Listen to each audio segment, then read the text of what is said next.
Hi, I'm Ervina Kramer. I'm going to tell you my story, a very important story in my life.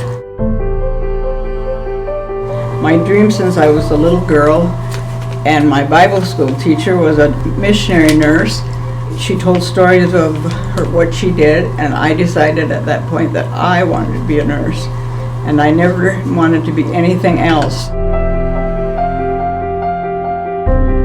I lived with a family of 6 siblings, and we were very poor, so that going to college was kind of a difficult thing. But with begging and pleading, I finally talked my father into signing a loan so I could go to nursing school. I went from a graduating class of 7 kids to the University of Minnesota, and it was very difficult for me. I managed the first year, and then I was burned out. So I dropped out, got married, had 2 babies, and then got divorced. And I was working in nights, living on welfare with my 2 babies, and working nights, and I was really, really having a tough time. But every Sunday morning I would dress up my 2 babies and go to church, sit very close to the front so that I thought that would help me to stay awake. And one day there was a knock at my apartment door, and the pastor was there. So he came in and we had a little chat, and he said, "I see you sitting in church every Sunday, and you look," I can't remember exactly what he said, but it was like, "You look like you're half dead." So he said, "What are you doing with your life?" And I told him my story. And he said, "Would you go back to school if you could get a chance?" And I said, "In a heartbeat." But I disappointed my parents so bad when I quit and I have no way to get any money, and they won't take girls into nursing school unless they're single. And he said, "Well, let me think about this," and he left. "I'll be back in a few days," he said. So he came back in a few days, and he said, "You can borrow money from the student loan fund to go back to school." And I said, "Well, but I still don't know any school that would let me in because they only take single girls." And he said, grew up in Mitchell, my family lives there, and I happen to know the director of the School of Nursing, so I will talk to her and see what I can do."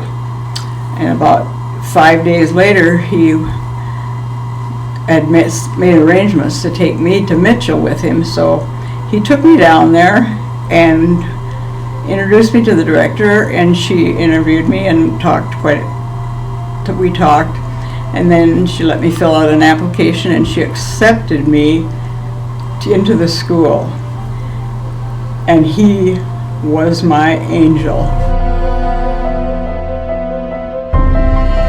I was so amazed to get back in school and be able to have my dream come true.